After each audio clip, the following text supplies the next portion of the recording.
anyway, as I was saying, reading a book on attachment styles, these clinicians are so bad at relational matters because they're so fucking like hyper fixated on one variable, which is attachment styles and nervous systems. And it's like, I'm reading the book, and her genius suggestion is just date someone secure. No shit. Yeah, that would be great. Problem, where are we gonna find them at? Where they at? They still operate. If you read the book Attached, they make it seem like 50% of people are secure, 25% are anxious, and 25% are avoidant. For people who are actively dating, does that sound true? Does it sound like 50% of the population is secure, 25% is anxious, and 25% are avoidant? First of all, that math is too clean. First off, way too clean. We got an equal distribution of anxious and avoidant. Really, that's how it works. That math is way too clean. There must be data on this to already estimate, but there's not though because it's based on self-reported data. People taking online quizzes and just reporting that you. I don't like studies where there's like self-reporting. It's just too much. It's too much goofiness to go. People lie, or they just have no self-awareness.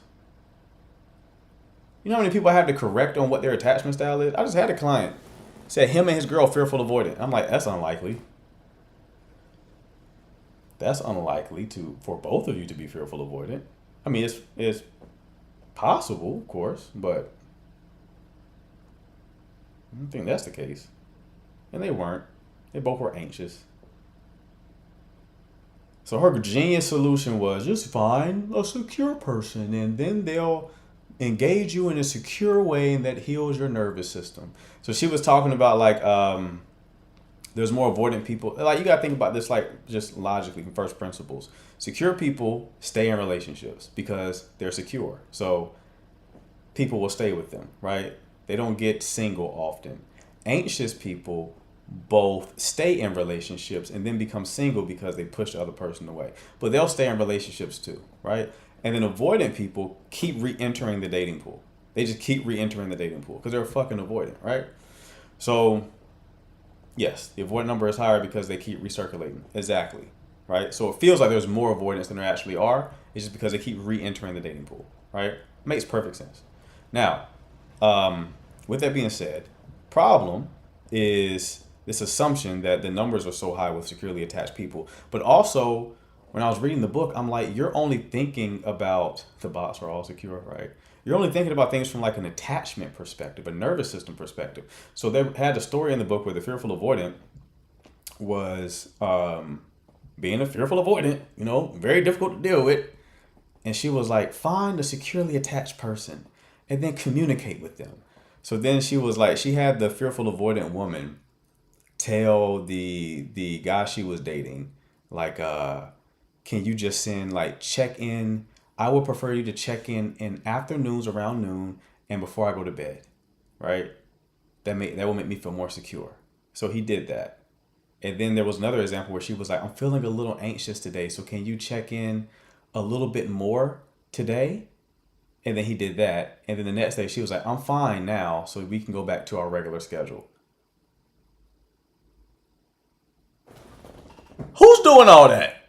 Who's doing that? Who in the chat would be the other end of that? Like, okay, I'll send you an emoji at the afternoon during lunch and text you at night before you go to bed, sweetheart. And oh, you're being anxious today. I'll check in more today. Oh, you're not anxious today, so I can dial it back? Okay, I'll go back to our originally scheduled program. What? You know what kind of connection she was helping them form? Right? Let me see. We're on the connection spectrum. Was she helping them form?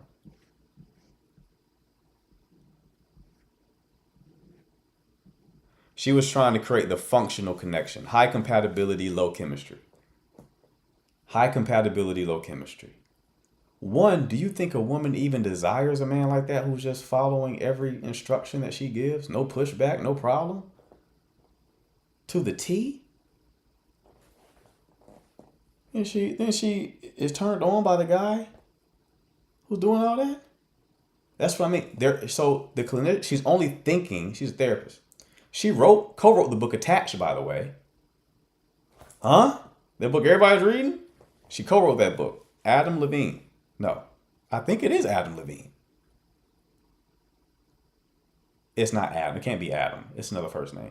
Amy? Something like that. Anyway, it fixes one issue and creates another. Exactly. Exactly.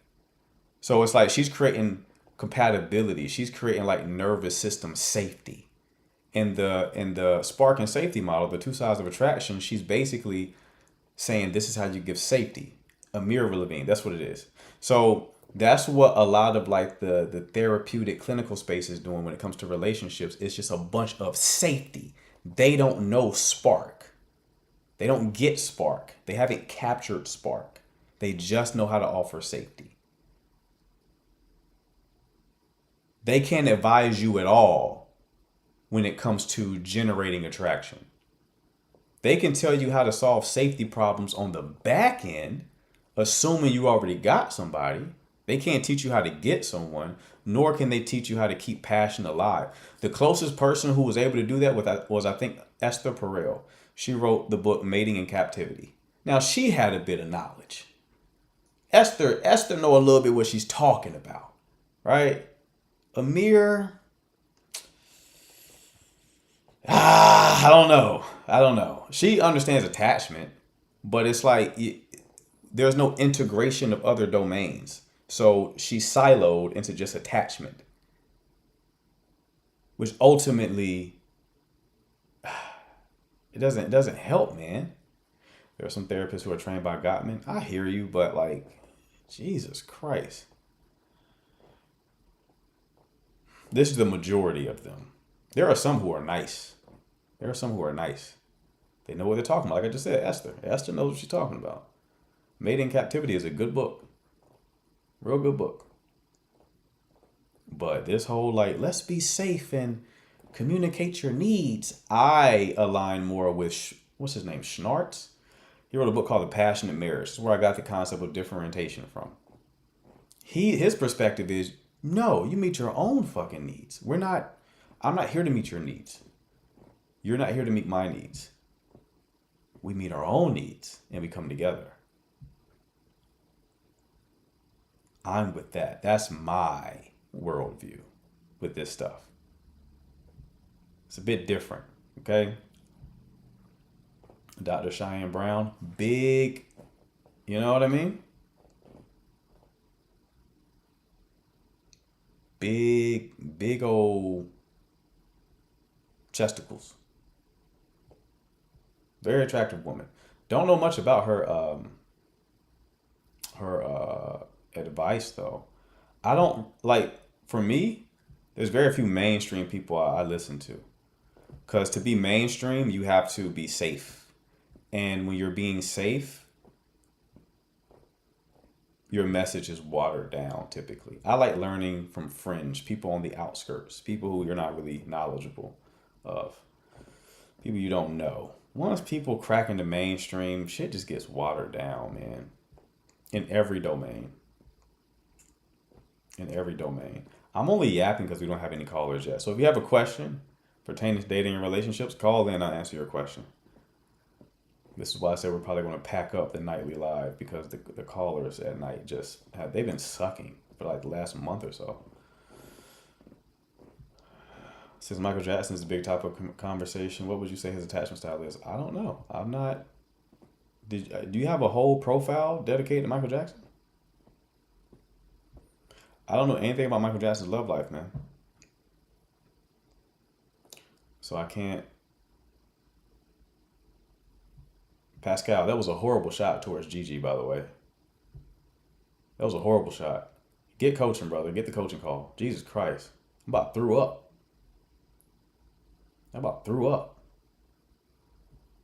Can we chat privately?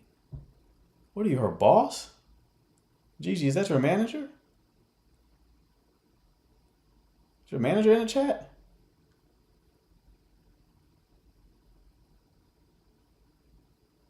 What kind of game y'all got overseas, bro? My God. No wonder y'all women come up here talking about I need a man. That's how y'all be shooting? Can we talk? Can we chat privately, please? Privately. Let's game theory that shit out. What do you think she's going to say? What do you think she's going to say to that? Oh my God, I've been waiting for a man to ask me to chat privately. I require your intimacy is crazy. I require your intimacy. Jesus. Normally I don't call people out. My apologies, bro. My bad, Pascal. My bad. Your name was goofy, so it caught my attention. Then I saw you shooting at Gigi. All right. Questions. Do we have any questions? Somebody said they got rid of their roster. Did you get rid of your roster? Or did your roster get rid of you? I feel like they had a group meeting. I feel like they had a town hall meeting.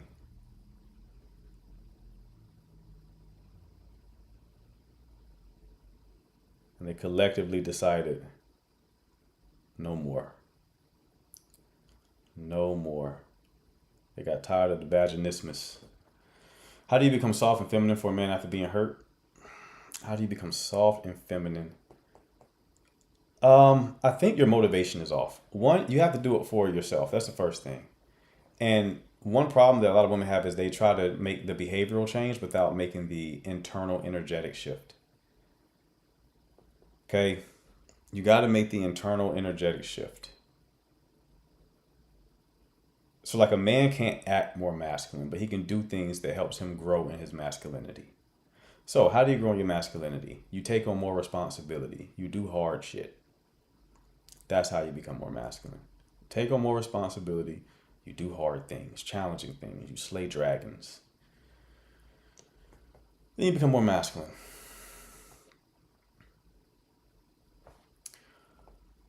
To become more feminine, one approach is to get more in touch with your body, more in touch with how you feel, right? Because like a part of femininity is going to be like expressiveness. When you think of like really feminine women, they're like very expressive. Everything that they feel, they like kind of wear, right?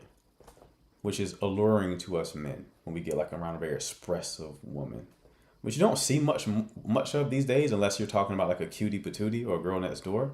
Because you look at like the bad bitches, right? Like they kind of act like men. Think about like the bad bitches you see on Instagram and stuff like that. They're not smiling. They're like scowling. They're posing like they're Duke Dennis. Right? Duke Dennis with a BBL. It's just Duke Dennis with a BBL and the 50-inch bust down. That's it. Why are we no? Where's the softness? Where's the joy? Huh? Where's the joy? Who wants to spend time with that?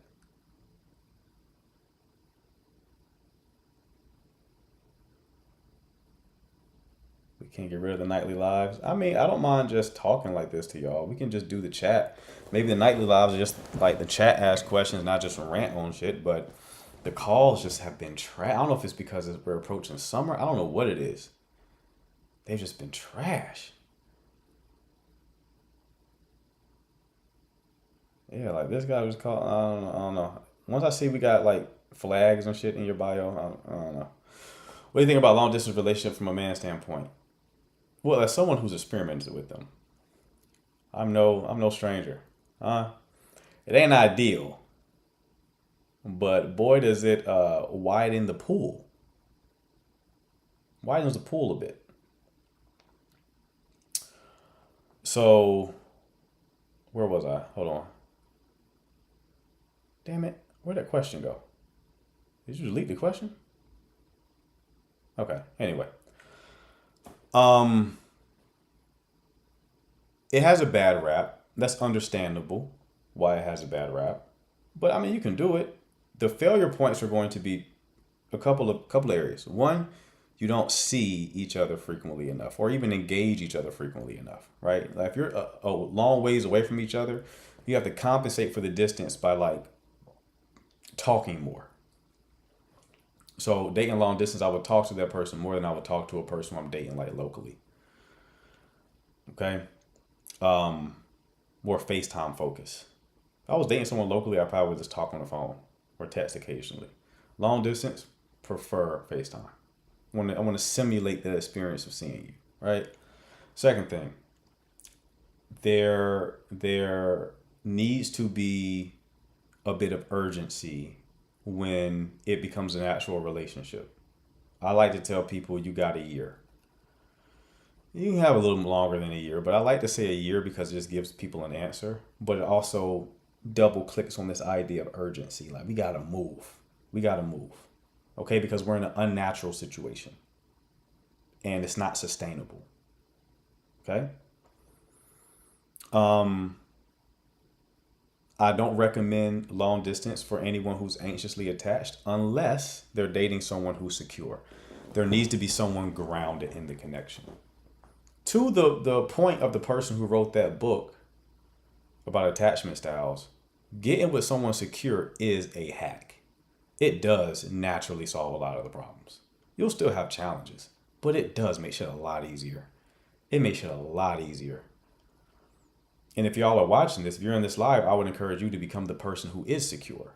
Like I did the work to become secure. That's the difference of opinion I have from the woman who wrote that book.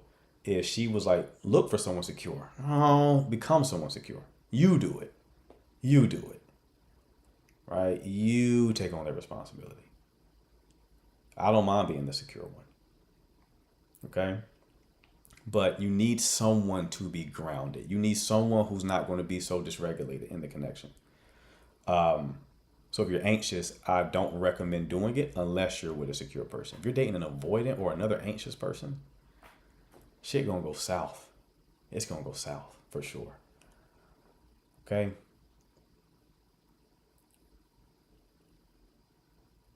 What was your interpretation of a pick-me girl? What's her attachment style? How are we defining pick-me? Why are you relating everything to attachment style? It's not a personality trait. It's a fear and a set of behaviors.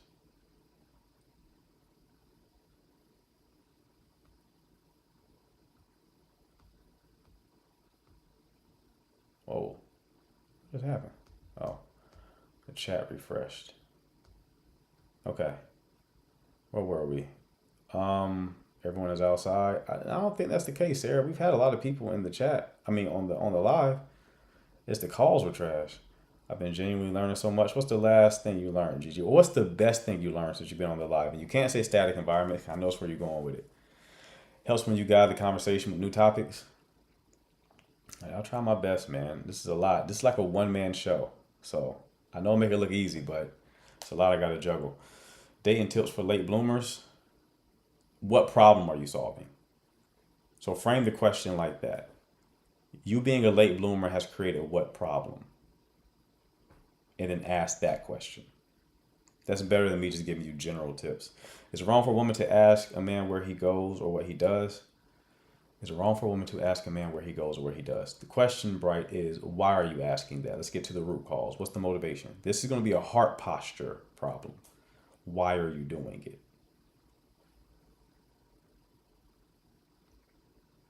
How frequently are you doing it?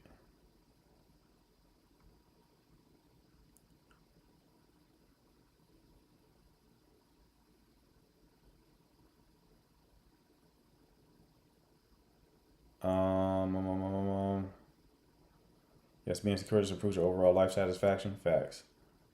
See with random emojis every so often. Yeah, I told you Xeon is not real. If you're secure, why would you pick me? Why would you be pick me? So there might be something there. Secure. Okay, what is secure attachment? Secure attachment just means that they're okay with closeness and distance. It does not mean they're this super developed person. That's not what secure means. It's secure with attachment, meaning they don't have the fears anxious people or avoidant people have. Insecure attachment is based on a fear that causes a nervous system reaction which influences thoughts and behaviors. People think securely attached, like you probably have dated a securely attached person. You were like, they're boring. And they weren't really boring because they're secure attachment. They just was they were a boring individual. Nothing interesting about them. But they didn't have the fear of abandonment or enmeshment. Hence, they were secure. Do you think to heal from anxious attachment, you just have to sit in your emotions? Ultimately, the path of healing from anxious attachment will be to be okay with that anxiety. To not look at it as a problem to be solved. To literally be okay feeling that way. In doing so, you lessen the intensity of it.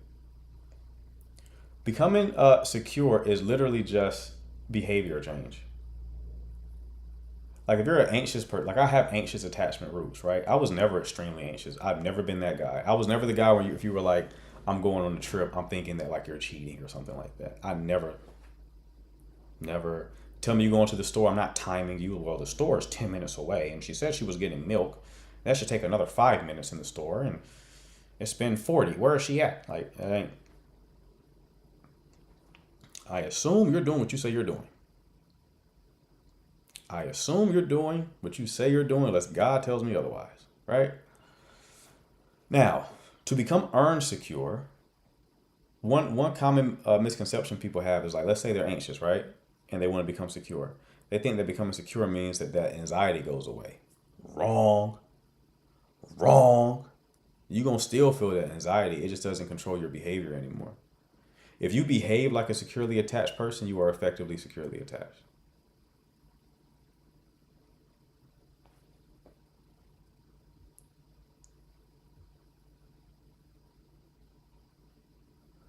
Dating tips for someone who tends to get ahead of themselves. And what problem is that creating? I'm going to work with y'all when it comes to clarifying your thoughts. What problem are we solving? Being a late bloomer has caused me to enjoy being alone a little too much, I think. Okay. We're getting closer. So how is that manifesting? Pascal, you're not coming up. What the fuck do you think this is? Come on, man. Like looking like Brother Mozart. What's his name? What's my man name from the Muslim guy from The Wire, man? It was Brother M something, man. Anyway, no, you're not coming up. What are we doing? I saw that egregious shot you took at Gigi. I can't help you, bro. You're too far gone. You're in hospice. You know what that means? You know what it means to be in hospice?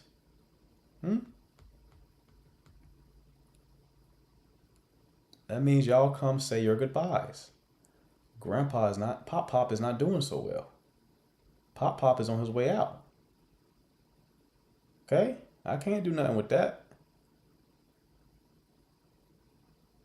All right. All I can do is get a pillow and just over your face in hospice. Just a pillow over your face in hospice until the pillow stops shaking. Put you out of your misery. Okay? Would you like that, Pascal? All right. Y'all see the energy y'all get when we don't have any callers? Most of our issues come from lack of self-reflection, respect, identity, and purpose, essentially. Look at Gigi spitting game over here. Yeah. Gigi has like a psychological background, by the way, so that's why she knows what she's talking about. Being a pick-me is not the antithesis of being insecure. Right. Nor is it a synonym for being insecure. Right. If she broke up with me 5 months ago and I've been blocked, is there even a chance anymore? If it's been 5 months, Chris, you're cooked.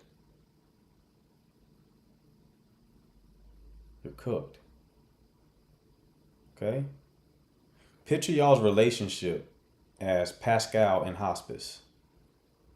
She took the pillow. You feel me? That's what she did to the relationship. Like, that's over with, brother. That's over with, brother. Hey, hey, that's over with. That's a done deal. 5 months she blocks you and you ain't heard her peep? Brother. No. That mattress got a dent in it. Like the circumference of like the meteor that killed the dinosaur. It's that big of a dent is in her mattress right now. We might get some callers, but I don't know if my unhinged answers are scaring them away. We'll see. We'll see. Okay.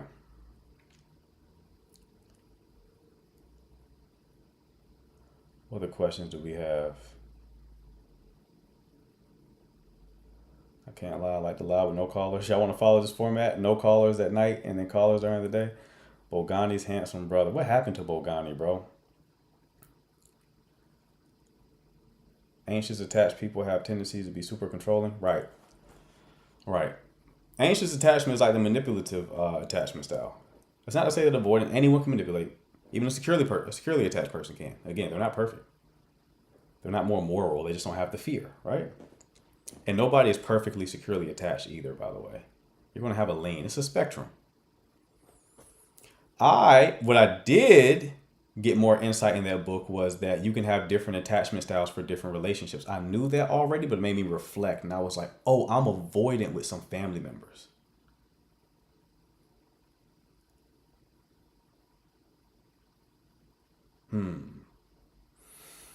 Made me reflect. That's a sign that you're getting domain expertise. If you read a book in your industry and you disagree with it, like that's a sign you know what you're talking about now. Or you're getting deep in the weeds, right? Before when I used to read books, I just would assume that the person who was talking was right. Like the writer. I'm just assuming you're right. You wrote the book, right? Now it's like, I read a psychological book. I'm like, I don't agree with that. Especially if it's talking about relationships or dating. I know what I'm talking about there. That's not... Disagree. Sorry. Disagree. Big disagree.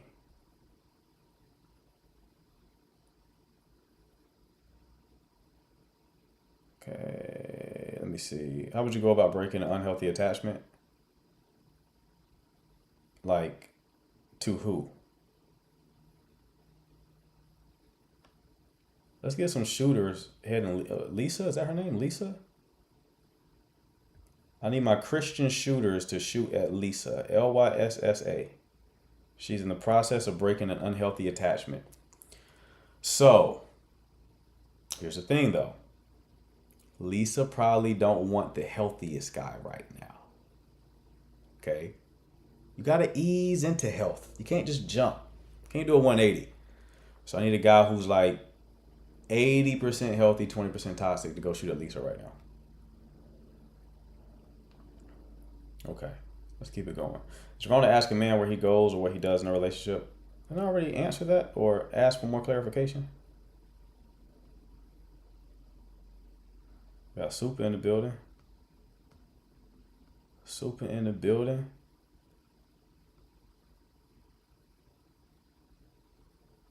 Okay, hold on. Ended a long distance relationship because of trust issues, but he doesn't want to let go. Calls every day. Okay, you got a question there? Is there a question? We might got a caller. Hey. Finally. I was running out of material on this bitch. Hopefully. Hello. Oh, sorry, that was God an damn it. accident. All right, I'm Dad. I'm sorry. gonna take you down. I'm taking. That's all good. Y'all making me stretch tonight. It's all good. I like a challenge. Okay. But I do need good questions in the chat though to keep me engaged. I do need good questions in the chat to keep me engaged. This is so interesting. So you can actually be avoidant with someone and anxious with someone. For real? Yes. Right. Right. Without going into too deep a detail, right? So ADHD, I have a sneaky suspicion. I have no proof of this. It is Just a gut instinct. That's how all discoveries are made. It's made first by somebody having like a hunch. Like the guy who created germ theory. He was like, I bet there's some small shit on your hands that when you're doing these surgeries, it's getting in, it's getting into the wound and then killing people. Y'all heard like how the germ theory came up with? It was a guy who was like, there was like a lot of infant mortality. The infant mortality rates at this hospital were very high. This guy was like, I think it's because you're not washing your hands before you deliver the baby. And they were like, you're stupid. He was like, no, you're stupid. Right? So like, I think they like had him committed or some shit like that. But he was right. So all discoveries made from a hunch. I would say that ADHD, at least the hyperfixation, overlaps with anxious attachment. I know for a fact ADHD increases the likelihood of insecure attachment. I know that for a fact. And when you look at symptoms of ADHD, emotional dysregulation, all that kind of stuff, hyperfixation, it seems very similar to the traits of anxious attachment. Right. Now, another thing that ADHD people have is rejection sensitivity. Very sensitive to rejection. So, there are people in my family who are very critical of me growing up. Therefore, I felt rejected. And the way that I responded to that is by deactivating around them, effectively becoming avoided in their presence.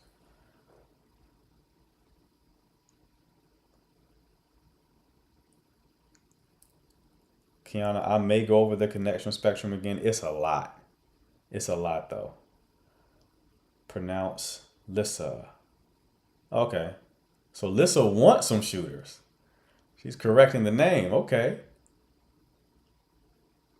Hey, y'all go do your thing.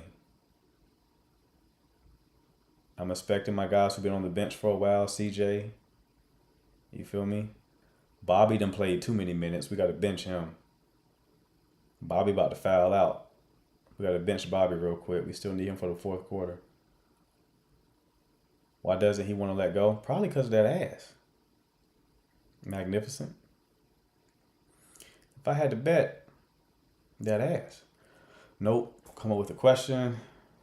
Dad's a side lurker. Let me see. Are you going to analyze Love Island relationship again? New season starts soon. Yeah, I got like 20K followers off that Love Island shit. Absolutely, I'm analyzing it again. I'll probably do a better job this time because I'm more knowledgeable. That's when I really was like, I'm in my bag. Because I had like PhDs being like, you actually know your shit. I'm like, word. Just books and talent, brother. I appreciate you, though. Is the only way to change your mindset on dating is to date? I mean, it's best to have evidence, sure. I mean, what is your mindset? Have you dated at all, Zion? Zion, have you bust any nuts? We haven't gone deep into the Zion lore. How do you deal with a narcissist? You don't. What does a man think if you block him on everything and move on? It depends on the context. There's no like default assumption. It depends on what preceded that behavior. Like, did you have a fight? Like, what happened? Did you cheat on him? He cheat on you?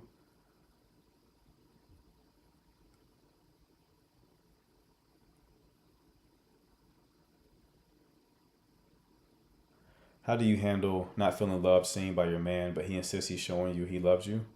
What do you need to occur to feel loved?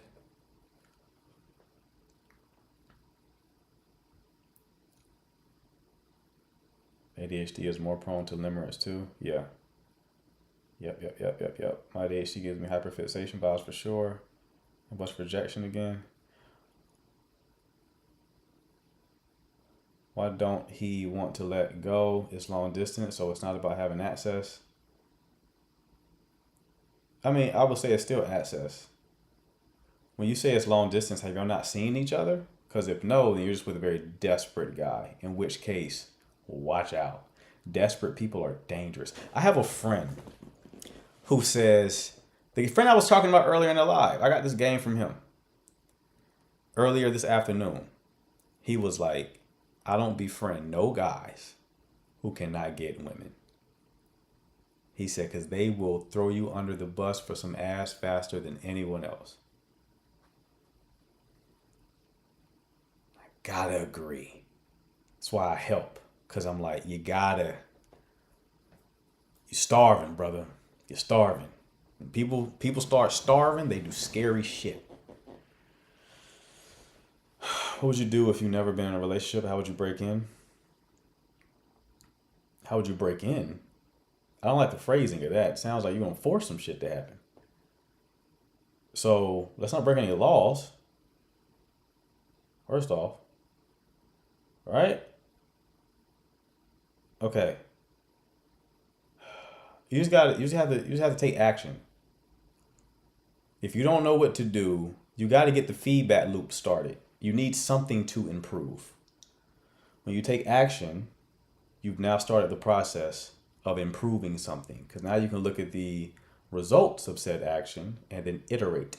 Iterate means make improvements, adjust. Take messy action until the action is no longer messy. Take that to the bank, big dog. Take that to the bank. Could you elaborate further on the different relationships for different attachment styles? Like, what do you want to know specifically?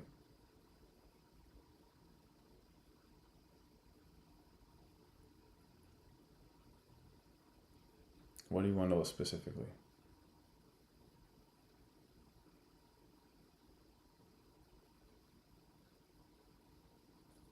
People can still call in. Like, I'm not shutting down the callers. It's just we were getting bad calls. So I'm just answering questions in the chat. What do you do with a man who doesn't listen to you, but you to always listen and do whatever he wants? Bright, you didn't answer my original question. Like, what is the motivation? You just rephrased the question.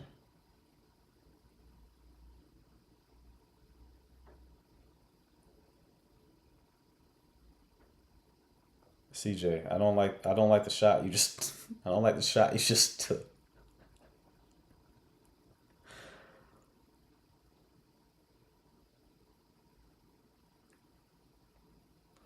Coach, your shirt today reminds me of my polos in grade school. You calling my outfit childish? Super? Is that what you doing? How do you shoot at someone who doesn't speak your language very well? Okay, so I had dated a woman who spoke very broken English, a Colombian who did not speak English well at all. And on the date, I learned a very important lesson. It's about the vibe. It's all vibes, bro. I would suggest all my guys date someone who does not speak your language, because it's like it really clicks how important the vibe is, how important body language is, how important looks are, how important tension is.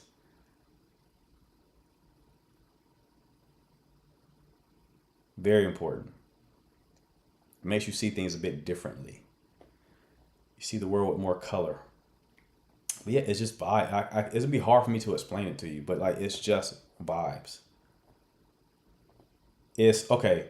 Watch a romantic comedy on mute. I give y'all such good fucking answers, man. I don't think I'm appreciated. Y'all gonna miss me when I'm gone. Okay?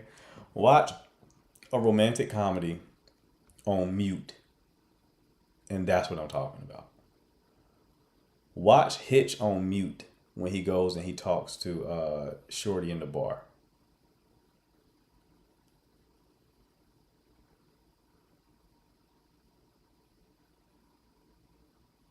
Where are you going? I mean, I can't do the live forever. Once business really racks up, like shit picking up steam, baby. So this live thing, it may take a different form at some point, but I certainly won't be doing this forever. You know?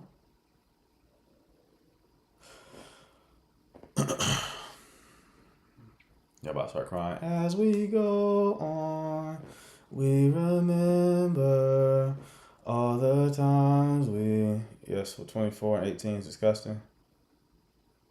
What? Was there like an age gap? What did I miss? I think I missed something.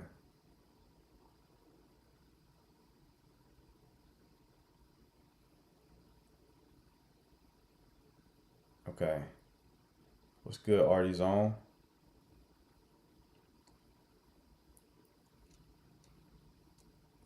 How do you feel about going with your gut when it comes to dating someone? It depends what you mean by that.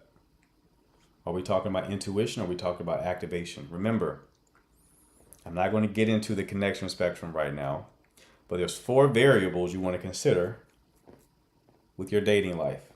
Most people only talk about 2. They talk about chemistry and they talk about compatibility, but there's 2 more.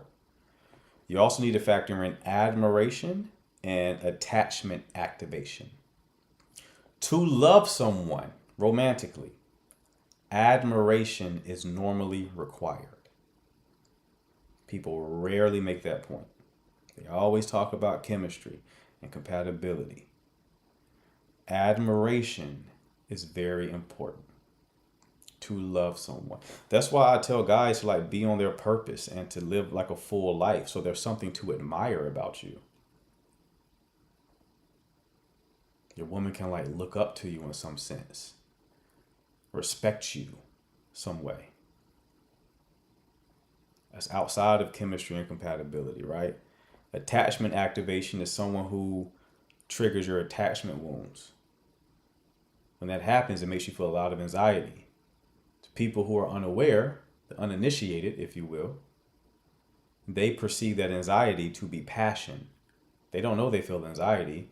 They know that all they know is I feel very strongly about you for some reason. It's anxiety, right? You feel very strongly about the person because of the anxiety. They're activated, right?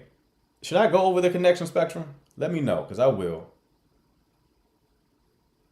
I will. I'll do it. I swear to God, I'll do it. Don't doubt me.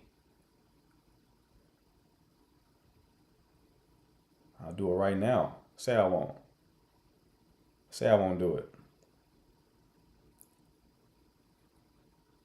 Okay. All right. Hold on. Danny's requesting up. Damn it. Did I just add the wrong motherfucker? Hold on.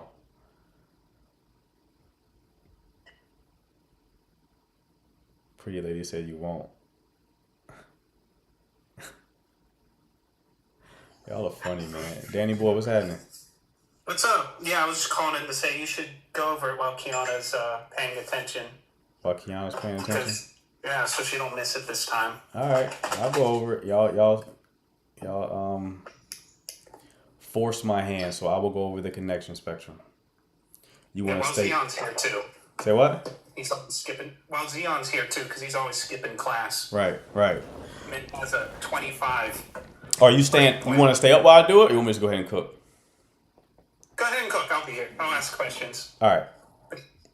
Maya just joined, so now Maya's joining at the worst time because we're about to go over the same shit we went over this afternoon, and it triggered Maya. She was like, "I don't want to talk about this." She said, "I don't want to talk about this anymore." All right. So the connection spectrum. The connection spectrum has 6 different archetypes.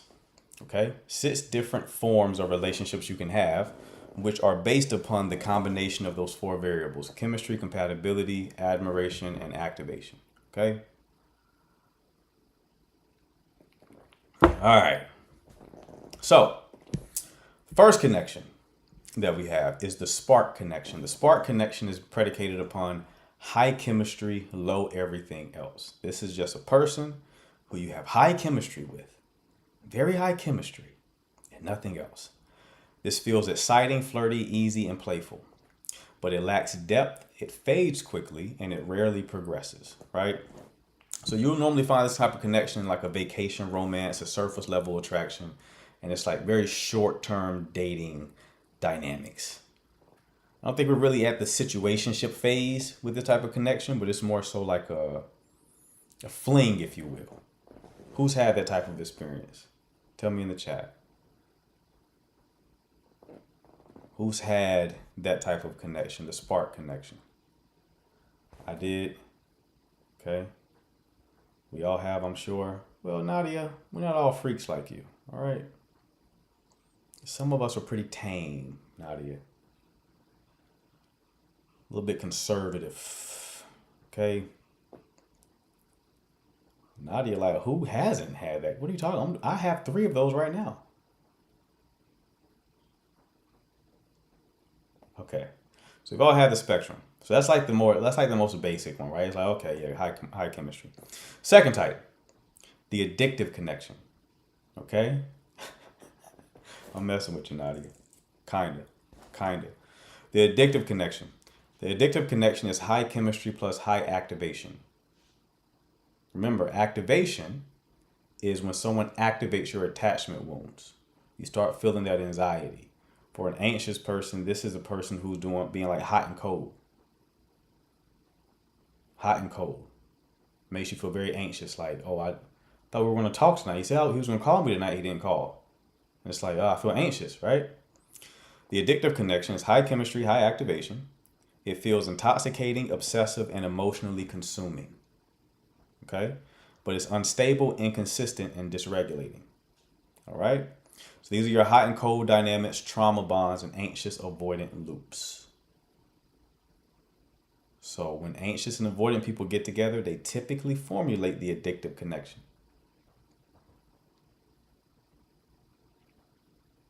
Who's been there? Who's had this type of connection? High chemistry, high activation. You really like the person and they activate you. It's a bad combo because that activation is essentially, it's an amplifier. Been there too, but I'm scared now. You scared to experience it again? Is that what you mean? Me right now, okay? Yup, my ex. Okay. Who else has been there?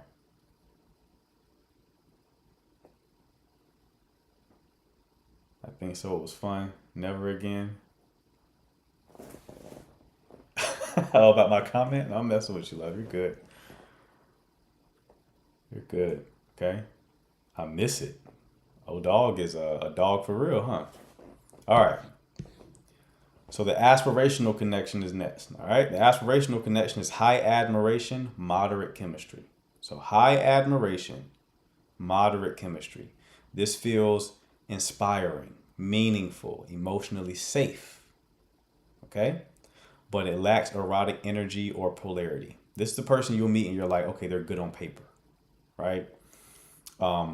Someone that you like idealize. You can see a lot of potential in, but you never quite get there. Had a client who was dating a guy who used to mentor her, and this was their dynamic.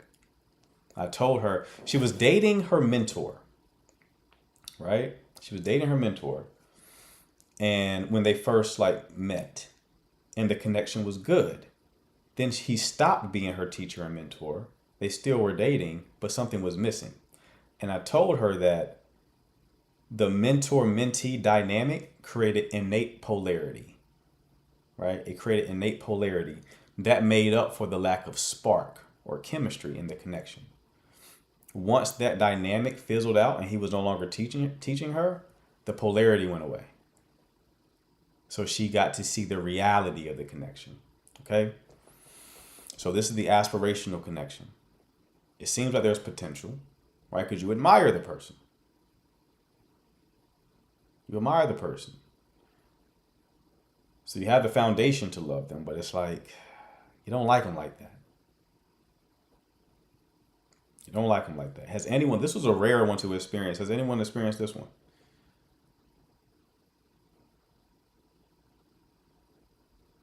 Who's experienced the aspirational connection?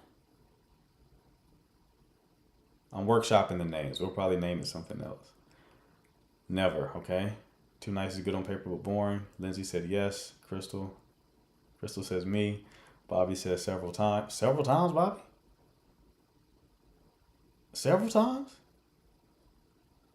Bobby was sleeping with the teachers in high school. Bobby, you're a victim.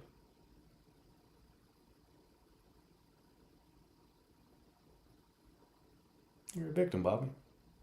College. I got you. Okay.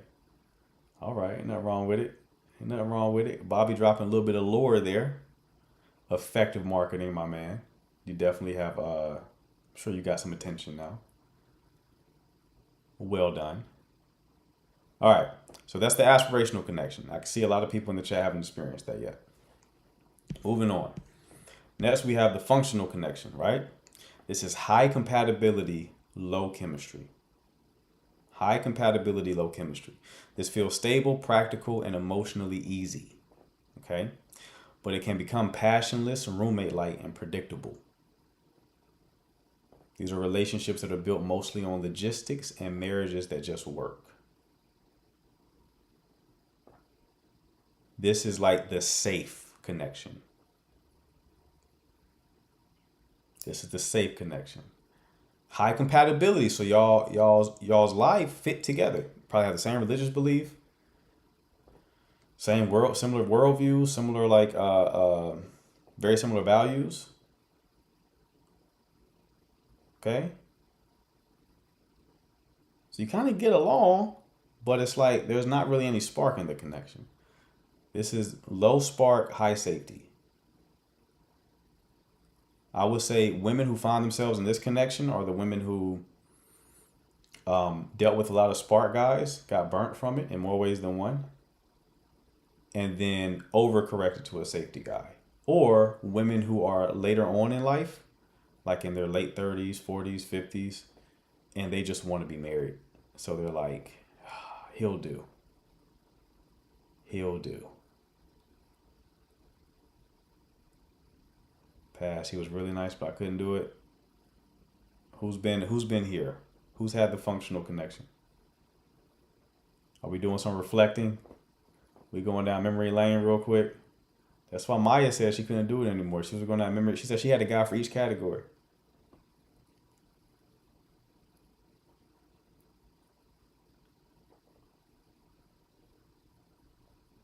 I've had them all, but number 6, okay. Definitely settling, okay. Last relationship became functional. Really, CJ? Not the woman who moved, your last girlfriend. Gigi says she reflecting, okay. This one made me realize my worth. All right, okay. Let's keep going. This next one is tough. This is the hard one. This is the hard one. This is the hard one. This is called the fractured connection, okay? The fractured connection is high admiration, high chemistry, and low compatibility.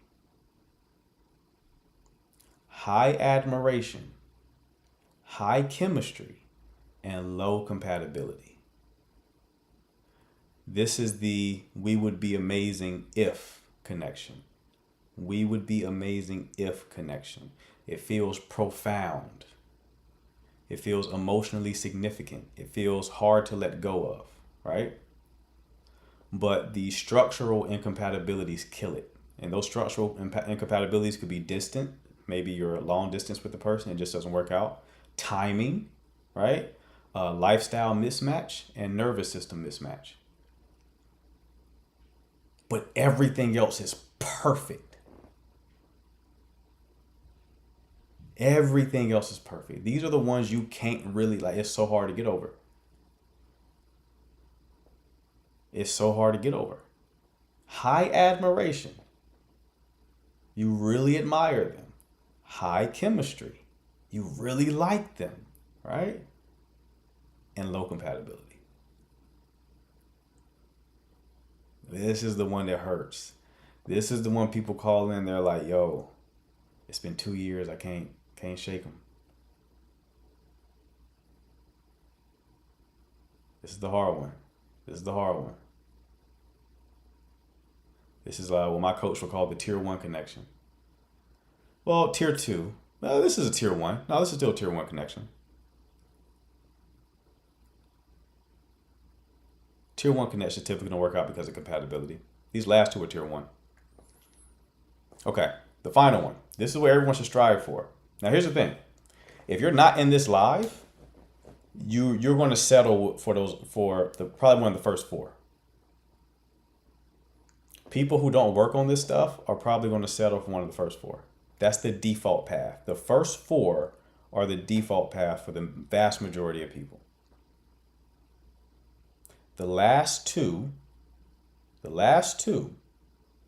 one rather, is reserved for people who are willing to do the work, come on lives like this, also get coaching, which you can get your 1 hour coaching call.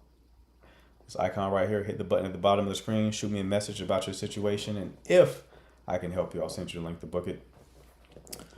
People who get coaching, people who work on this stuff, this last relationship is what we're optimizing for. That's what we're all here for, okay? This last one's called the secure connection. Still workshopping the names, all right? The secure connection is high chemistry, high admiration, high compatibility, and moderate activation, okay? Again, high chemistry, high admiration, high compatibility, and moderate activation. If there was one thing that could be tweaked there, I would say you don't even really need high compatibility there. You can have moderate compatibility. Remember, compatibility is just a measurement of how much friction is going to be in the connection. You can make it work with low compatibility. There's just going to be friction. You can make it work with moderate compatibility. You don't need, that's a mistake that people make. They think they need to be perfectly compatible. You don't. You don't. Appreciate you, Duchess. We like the big gifts here. The people who send the big gifts are my favorites. They're my faves, right? So, this feels alive, emotionally safe, stimulating, and sustainable. Alive, emotionally safe, stimulating, and sustainable. Okay? Now, the activation is present, but it's not overwhelming. Because you're going to need a little bit of activation. Spark requires a little bit, just a little, not manufactured, but just like natural. Just a little. Just a teensy-wincy bit of activation. No activation is too safe. It's too predictable. But that's okay. That's human. Right. 100%. 100%. It's human. You don't want, like the example I gave about the book that I was reading, The Fearful Avoidant, being like, can you text me a little bit more today? Because I'm a little activated. That's too safe. That's too safe. You'll get bored with that. You got to have a little bit of like stimulation. Okay? Because some uncertainty, longing, desire, and emotional risk is healthy. Like, understand tension. I was telling the client this today, a guy who was struggling with spark. Tension is the gap between the known and unknown. So guys, listen to me, okay? You want to create tension with women. It's the gap between the known and unknown. Okay? You don't want too little tension. You don't want too much tension. You want the sweet spot, all right? So too much tension would be like, too little tension would be, you're very beautiful and I can see myself marrying you one day on like the first date. There's nothing left to figure out. She's not like, what does he think about me? Does he like me? Those are kind of good questions for her to ask because it gets her thinking. You don't want like out the rip her to be just certain like, oh yeah, he likes me. There's nothing left to figure out. So now you're just boring. Right? But too much tension is like you just staring at Shorty from across the room. Just like Joe from You, just staring at her. That's too much tension. Because it's like, what the fuck is going on? Why is he staring at me like that? You want that sweet spot.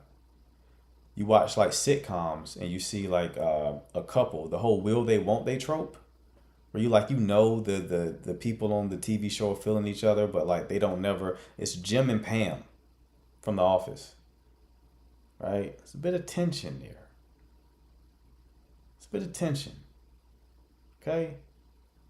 You know there's something there. They both know there's something there, but it's like neither has really acted on it, okay? So that's why I said there needs to be a little bit of activation. Right? But it's not so much that the relationship becomes chaotic. So that's what we are optimizing for. If you are here, I would aim for that because you will effectively deserve that if you're doing the work, right?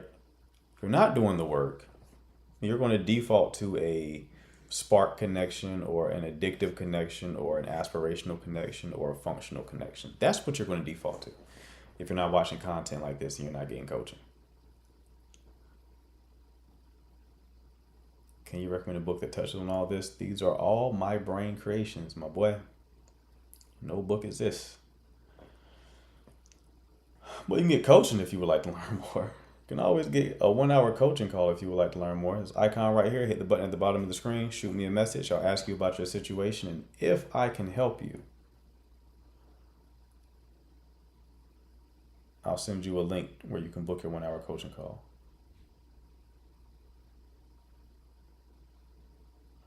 What about great compatibility overall until there's an argument? What do you mean? An argument doesn't change your compatibility. You just had an argument. That's gonna happen regardless of how high your compatibility is.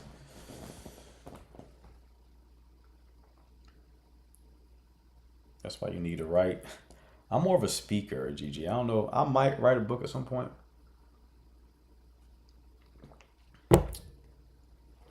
But I'm more of a speaker. I'll be on stages. If you're in Miami on the 23rd, well, I don't know if y'all are invited, actually. I think they already sold all the tickets. I'm giving a speech on the 23rd in Miami to a group of high-performing guys. Teach them about spark and safety. You feel me? We're going to get them right. We're going to get them right. If I like the vibe, if I like the feel of it, I might say, all right, let's do a little bit more of these. Let's do a few more.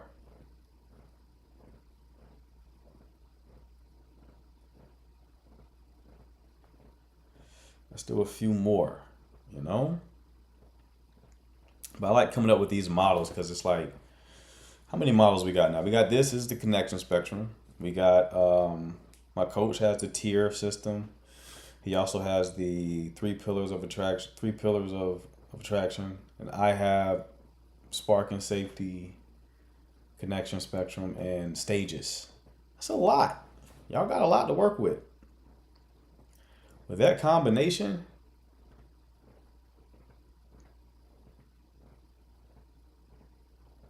I would like to book a one-on-one call. Send me a message, Farah. All you got to do, this icon right here, it's a button at the bottom of the screen. Hit that. Shoot me a message. I'll ask about your situation. And if I can help you, I'll send you a link to book. Okay?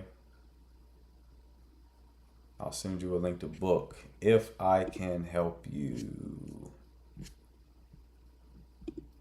Yeah, I've been thinking about this stuff for some time, people.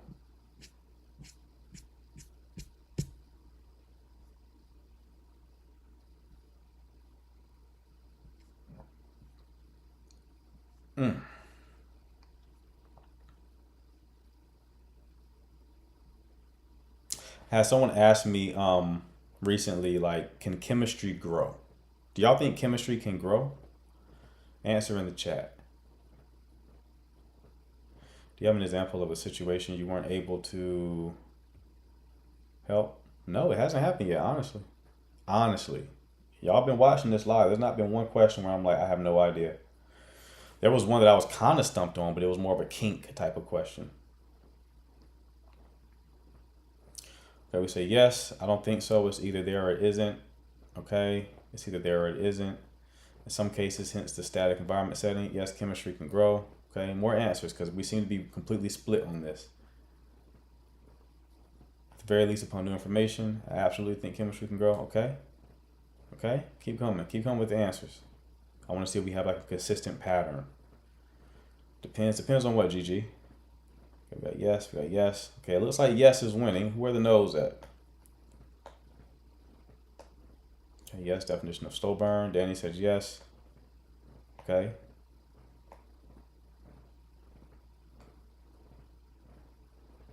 Sports today, you got to read the room, bro. If we're talking about, if I'm locked in on a topic, I'm not answering like random questions. Yes, it can grow, especially if someone was working through issues at the beginning. Okay, I would say yes. All right, okay. So if we said yes, why do we say yes? Why can it grow?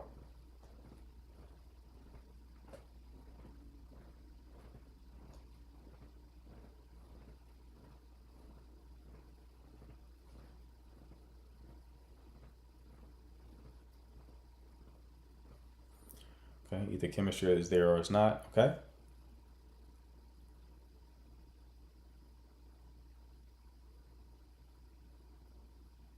Yes, especially for sapiosexuals. Maya says sure. You don't sound too confident about that. Okay, so there's a few reasons why.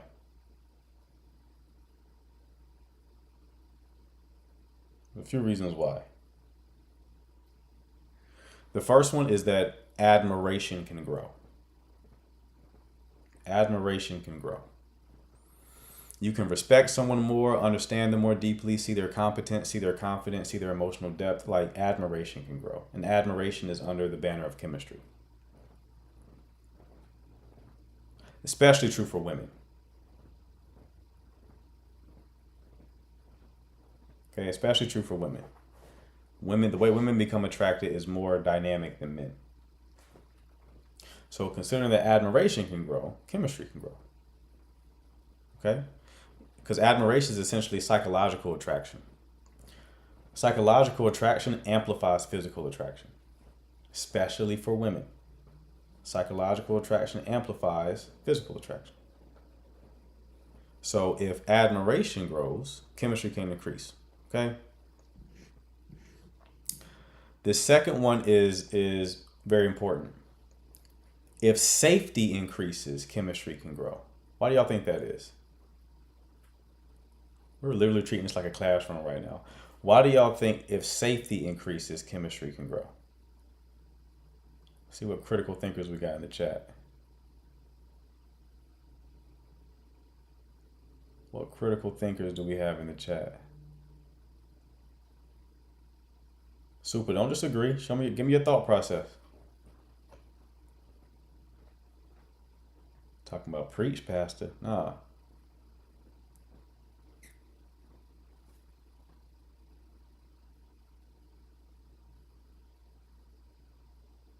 It's biological. That's not a good answer. Give me more detail. Could be more vulnerable. Okay. Safety creates more closeness. Okay. CJ hit the nail on the head. CJ says, more comfortable being yourself and thus vulnerable. Yes. When someone feels safe, their nervous system relaxes. They may have been more like less expressive because they don't feel safe yet. These are going to be your self-conscious people, your anxious attachers, your traumatized people, even your avoidance. Right? If they don't feel safe, they may be less expressive. Your shy people don't feel safe. Do you think shy people are shy around their friends? No. They're shy because they don't feel safe. They feel safe. They're no longer shy. Now you can see their real authentic personality. Right? So that's another reason why chemistry can increase.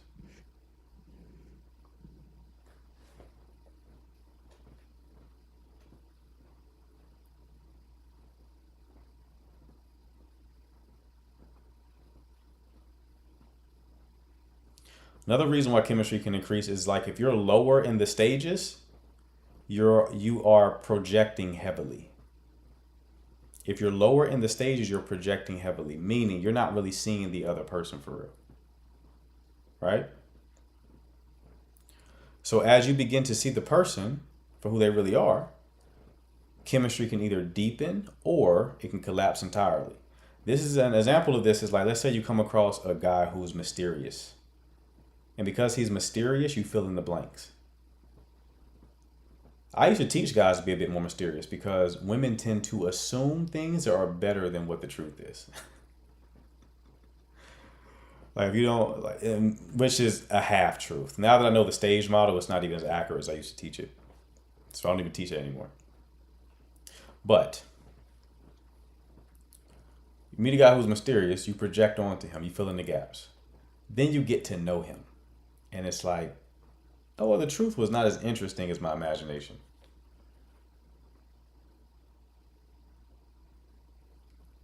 Chemistry collapses.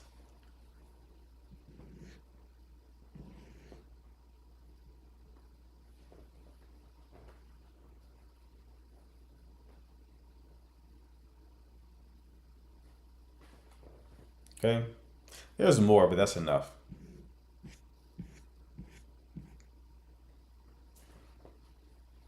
So this is why I say not to judge too harshly on like a first date.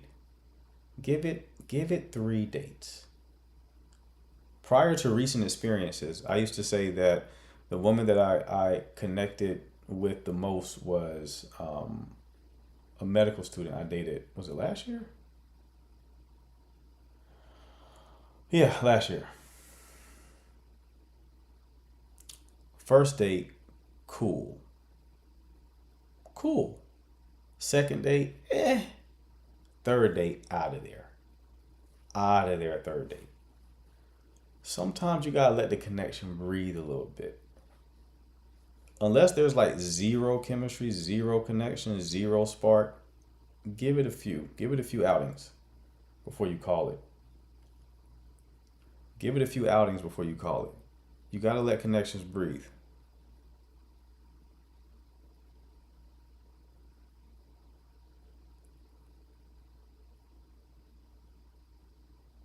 What are we talking about? Physicians are weird? What do you mean? I mean heart rate checker. Did you leave an earlier comment, Super? I don't follow what you're saying.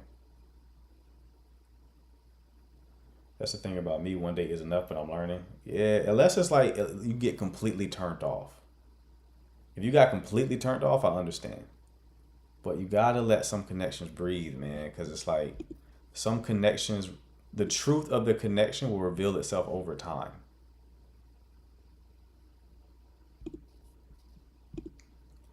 The truth of the connection will reveal itself over time.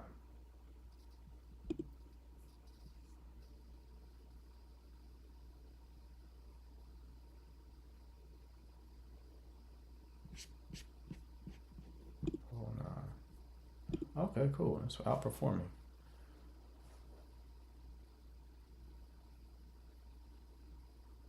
I am learning the space is bringing some clarity. Nice.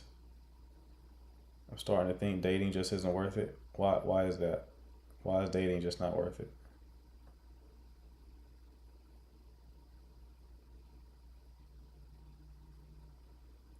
It's definitely worth it. It's challenging, but everything that's worth having is challenging at times. Yeah, if you go on a date with someone and there's just not it's just not it. There's just nothing there. Okay, call it. But if it was like it was cool. All right, give that a few more at bats. Give that a few more at bats. Just to see. Just to see. They may surprise you. Turns out the reason why the second date with Shorty was meh, it was cool. It was fine. It was not a bad date at all. It was the venue selection. Because we went bowling. Horrible date. Horrible first date idea. Bowling? Oh, Kiana, you'll never hear that. But you better go back and watch some replays. You'll never hear that explanation again. Mama could have waited. She just had her time yesterday. It was Mother's Day. You had to wait, Mama. But bowling's a horrible first date. Unless you go with a group. Horrible. You're just constantly doing this. Just constantly doing that. Your turn. Your turn. Your turn. Like, damn, we ain't talking. Kicking that ass though. Strike, strike, strike, strike, strike. I don't go easy. Fellas, y'all ever go easy on women when y'all do like, I don't go easy at all. Strike, strike, strike. Putting that ass in the dirt. Fuck you mean? Then when you lose, you gotta pretend like you went easy on them. If you ever lose, you're like, I had to go ahead and do the chivalrous shit. You know what I mean? I had to be a little chivalrous on that ass. Right? You gotta do that for your ego. for the ego, the fragile male ego. I'll never forget that Colombia that I was talking about, who spoke broken English. I remember I took Shorty to a barcade, and we went there on a night where it was like singles night. So people were walking around with like name tags on. And I was like, why does everybody have name tags on, right? And we went to like the basketball area where you shoot. She cooked me. She cooked me. She cooked me, bro. Apparently she played in high school. At least I told myself that. Cooked. And I remember turning around and like it was a group of guys behind us. YNs too. A group of guys behind us. They looked at me so disappointed, like with such disappointment in their face. Such disappointment. And I was embarrassed for like a fraction of a second until I realized they all had name tags on. And I just maintained eye contact with them, wrapped my arms around them, said, come on, Thickums, let's go to the next game.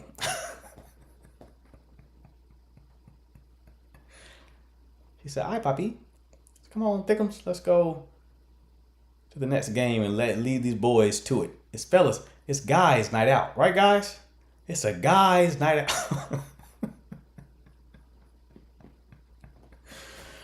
They shouldn't have been looking at me like that. I wouldn't have rubbed it in. They shouldn't have been looking at me like that. I don't like that. That's disrespectful. I was being chivalrous, actually. That's what I was doing. I was being very chivalrous. I was letting her win. Huh? I was letting her win. I actually had my eyes closed while I was shooting, just to make sure she actually won. Looking at me like that. You ain't got no huzz. Ain't what the young boys say? No huzz? No huzz. Anywhere. Y'all not even talking to the huzz. There's huzz all around here. You're not even talking to any of them. It's your name tag on. Jim. point at his chest. Jim. Hell you doing, Jim? Are y'all a boy band or something? Why are there no huzz? You can't be a boy band because normally boy bands have huzz. And last time I checked, I don't see any huzz.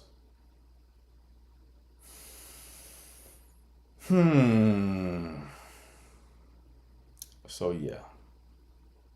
This is my type of humor. How would you describe this humor, Maya? Because they want each other. I'm making DL allegations now. DL allegations. You ever go to like a singles night? It's sad sometimes, bro. I'm like, why are y'all, what did y'all come here for? What did y'all expect to happen? Y'all came here to you turned this into a damn she bad convention. Damn she bad. I remember one of my homeboys, he wanted to go to Miami. I'm like, all right, cool. I'm in a relationship, mind you. I'm in a relationship. The rest of these dudes married. So I think I'm like, what, 27? 27 at the time. They in their 30s. They were older. They were unks. I wasn't unk yet. I was getting there. But they were unks. And I remember one of the guys there, he wanted to be like the ringleader. Like we kept bumping heads because he was stupid. But you ever see someone who's dumb but they think they're smart? I hate people like that. I never get along with them. I never get along with dumb people who think they're intelligent. I always bump heads with them. So he wanted to be like the ringleader of the group. We're going to go do this. Well, I don't want to do that. Right? So we went to South Beach and I hated South Beach. Hated it. Hated the strip. I remember going to a restaurant and it was one of those restaurants where they're like, just a lot of music playing and they try to get you drunk. So like the waitresses had like the high shorts on and stuff, so cheeks is out, but the cheeks were deflated. The cheeks were deflated. I'm like, baby, is that a spare tire? You got no spares in the back? I get my hands on the Michelin. You're not looking too tight. Just deflated, man. You got a nail in there? I think you got a nail on the left one. The left one definitely has a nail in it. The left cheek definitely has a nail in it. Absolutely it does. Gotta pour some water on it, look for the bubbles.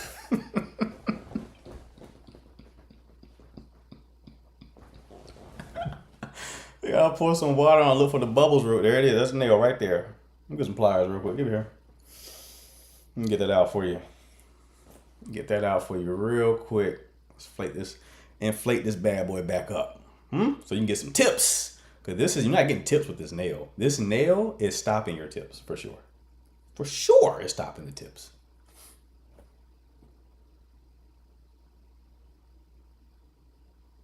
For sure, stopping the tips. We gotta handle this nail. Okay? All right. So that was going on. And they just kept trying to get us drunk. It was like some reality TV stars restaurant. I remember that. And the guy wanted to go. I said, why do you want to come here? He was like, because my man owned this spot. What man? The guy on HGTV. HGTV? What?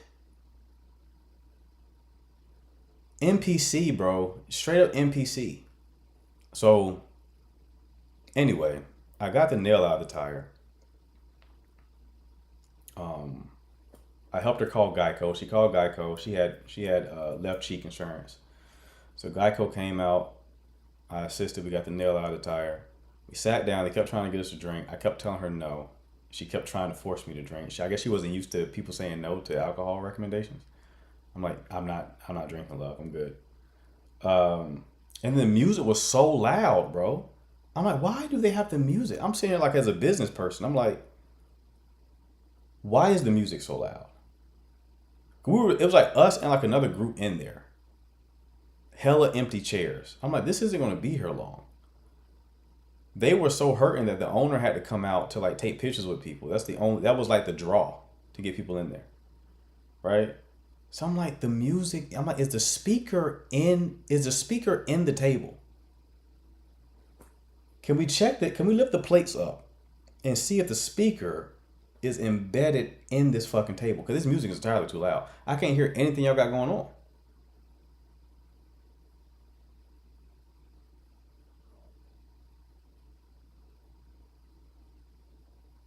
I was incredibly upset. So we left there and walked the strip. And the guys I was with were just like, damn, she bad. Damn, she bad. Damn, she bad. And I'm like, I concur, but this isn't fun for me. This isn't fun for me. I don't enjoy this. You talking about how loud the music was. You was I can't talk. What am I supposed to do in there? I can't talk. I didn't drink there because I drunk on the way there. So I wasn't like sober. But it's like, I can't hear nothing. So what are we doing? And there's nobody here. So it's not like ass is shaking. I already said deflated tires. What they gonna shake?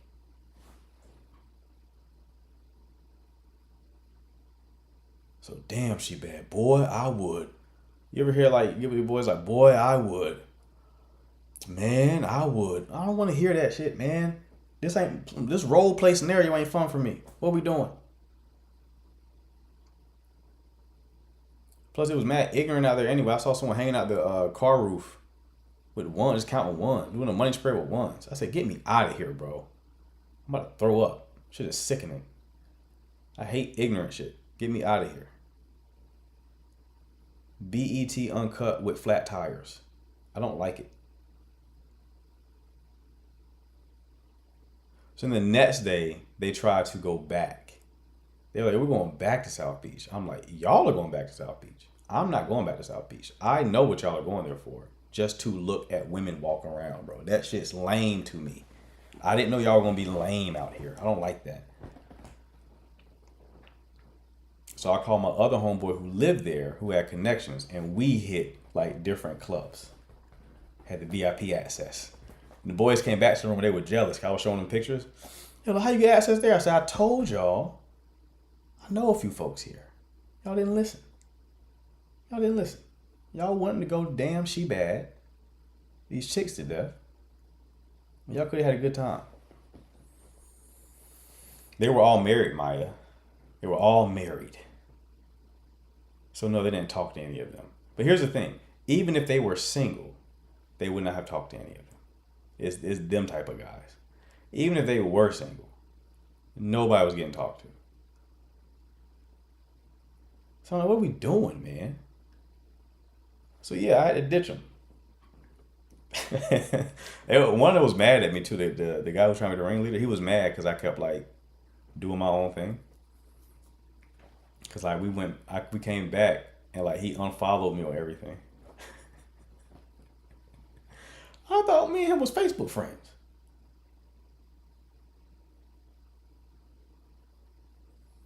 He wanted me to damn she bad South Beach to death, and I didn't want to agree. He didn't like that. Yeah, we had a breakup, Shantika. We had a breakup on trip. I said, oh, he's lame for real. That's some lame shit. That's some lame. I only knew about it because my homeboy was like, oh, buddy posted pictures of us on the trip. And I went to the page and it was like, add friend. I'm like, add friend? We're already friends. Oh, did he unfriend me? You know how corny that is? To go on Facebook to look for someone, to unfriend them as if there's any on Facebook? As if there's any significance to that.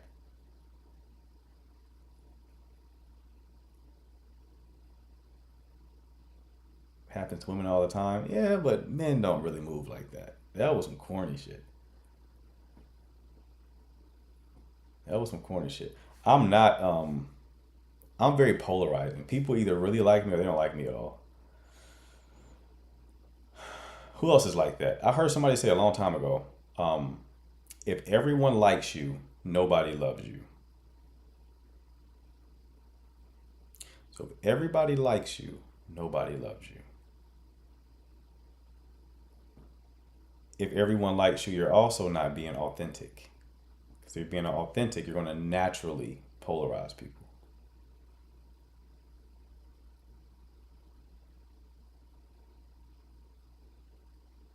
Amanda Seals is like that. I don't know if anyone loves him. Amanda Seals is kind of insufferable, to be honest with you. Who does like Amanda Seals? I don't like being disliked. You gotta get over that, love. You gotta get over that. I embrace it. Unless you're on this live and heard about me. Mine is something else. Did they blow up your inbox yet? Did my shooters get at you? Let me know. But yeah, if everybody likes you, nobody loves you. You want there to be polarizing. That's why I tell guys, like, yeah, there's a season when guys are learning like social skills or game, as I call it, where you do want to be adaptable because you're learning a skill set. But you got to leave that eventually and you got to go back to authenticity. It's like be yourself is good advice on the back end after you learn skills. Be yourself on the front end, not good advice because you haven't learned skills yet. My DMs are dry as a Sahara. My shooters are not doing their job. I'll get on them. Stand by. I'll get on them. You want the authenticity to filter on the back end. So when you've done the work, be like really lean into yourself at that point. You want people to know what they're getting so they can either opt in or opt out. Opt in or don't hide no opinions. Don't be super agreeable. I'm very disagreeable. It's a family trait. My entire family is disagreeable. It's a personality trait. Entire family, we argue all the time. All of us are disagreeable. Waiting for some shit to disagree with. Get right or get left, right.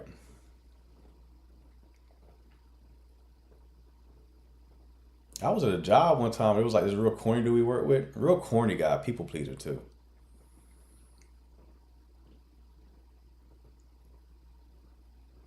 And he said a joke. I didn't laugh. He was like, it was a joke. I was like, your jokes aren't for me. Not a fan of those. But I like your shoes. Right? That's what I mean. A little polarizing. Sometimes I don't give a fuck. I like to be light, but not at the expense of who I am. Right. Yeah, there's nothing wrong with being liked is enjoyable. Yeah. But yeah, you don't sacrifice your principles or who you are for that. That's like the concept of like selling your soul, right? We don't do that. We don't do that. All right. Any last minute questions? I kind of don't care to be liked. I barely like people.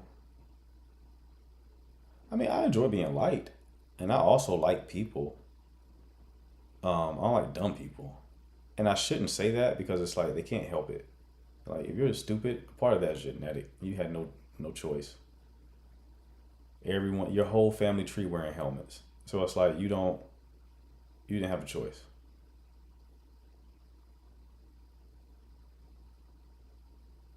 You didn't have a choice. People will automatically show respect. I'm a I'm stating facts type of person. Eva, I know you don't have this problem. I know you don't have this problem. So I'm not even talking to you. But there's some people who are like very performative or a people pleaser or just simply very agreeable. Nah.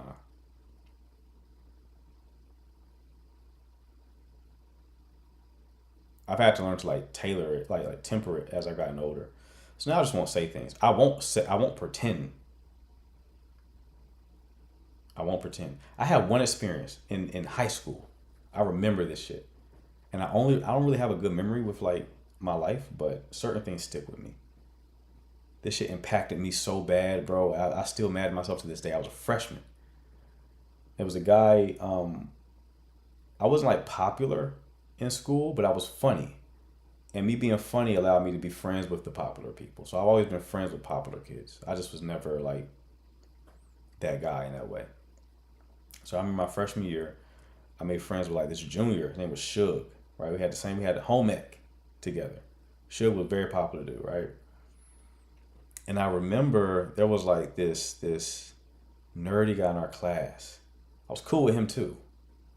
Cause me and him connected. Me and Suge connected on jokes, but me and this other guy, I forgot his name, connected on like Dragon Ball Z, right? I was a big Dragon Ball Z fan. So we was in the library and me and Suge were talking. And Buddy came up and was talking to me about Dragon Ball Z. And Suge responded to him. He was like, "You watch that lame ass anime shit?" And then bro, he was like, "Yeah." He was like, "He does too." And Suge looked at me. He said, "You watch that?" Yeah, no, I don't watch that shit. Scram, nerd. Not I. What? Anime? Dragon Ball? The fuck is that? As the words left my lips, I regretted it. As they left my lips, I regretted it. And I still regret it to this day. Not because of the guy. Fuck the guy. Fuck the guy. I'm talking about just from my own principles. And why? That's lame as shit, bro. Don't pretend like you're not into some shit to appease somebody else.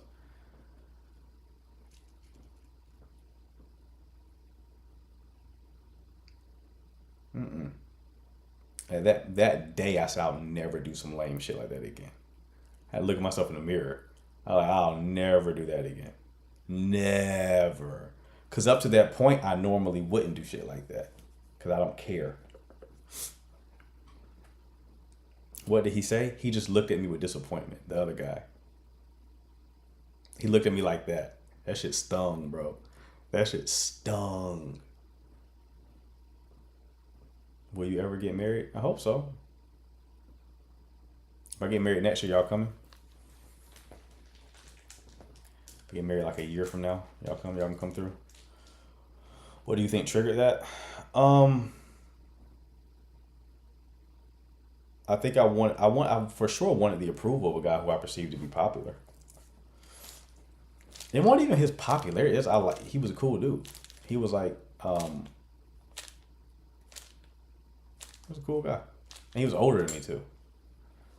I kind of always want like an older brother. I do have an older brother. I didn't know it at the time though. I have a half older brother. At the time, I didn't know I had an older brother. Broke the lie? What do you mean broke the lie?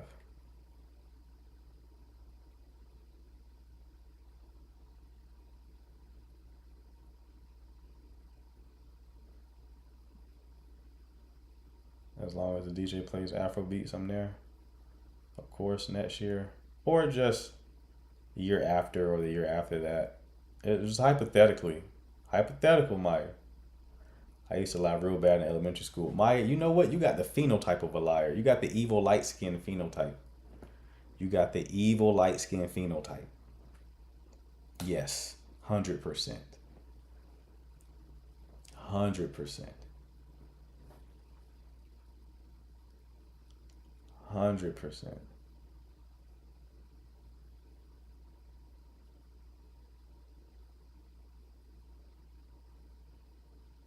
Evil light skin.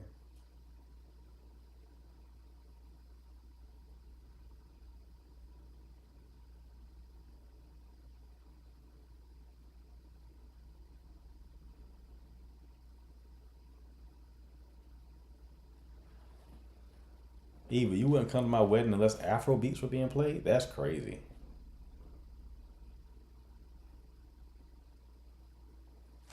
That's crazy.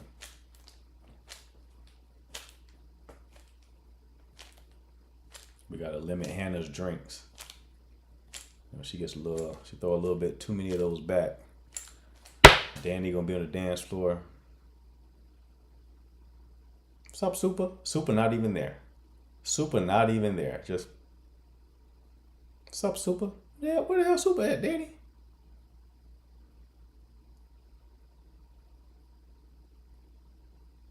She said she couldn't make it. How are you saying something? Then he just brings his phone around and he's live and it's like 3 people in the room. Just Super and then 2 of her spam pages. What's up, Super? She's at the wedding right now. Chilling. Wedding chill and chat. At the wedding chill and chat. He somehow has his own music playing in the live, but it doesn't match the music in the venue. Danny, how the fuck did you pull that off? He just looks at you. He's still bobbing. He don't answer you because he already know. I'm not telling you. Wedding chill and chat. All right, Danny as a DJ. Danny would be a good DJ, actually. Danny he must have like an algorithm or some shit like that. Hannah, I didn't even know you were in the chat, to be honest with you.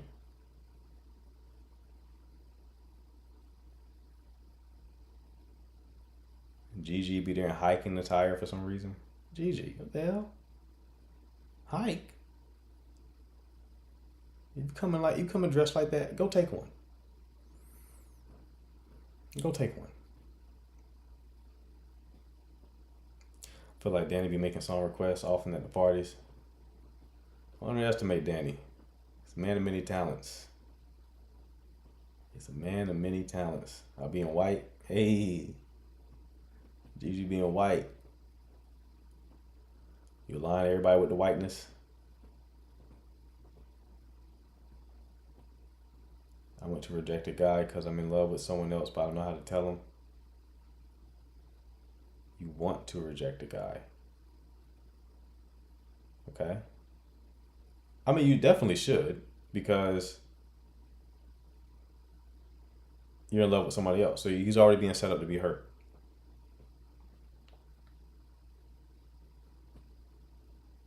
Mods be wildin'.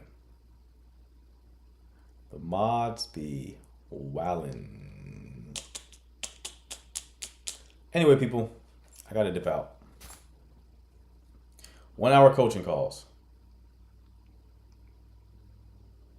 Icon right here, button at the bottom of the screen. Hit that, shoot me a message. I'll ask you about the situation. If I can help you, I will send you a link to book your call, okay?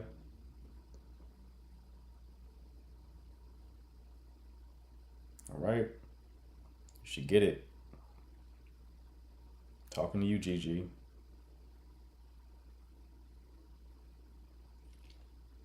and for the rest of you. Okay. So get your 1 hour coaching call. I will solve your issue. If you already got your 1 hour coaching call, get the implementation package so we can continue doing the work, applying the things that we talked about in the first call. All right. Appreciate the mods. Appreciate the chat. I will see you all tomorrow. Y'all take care.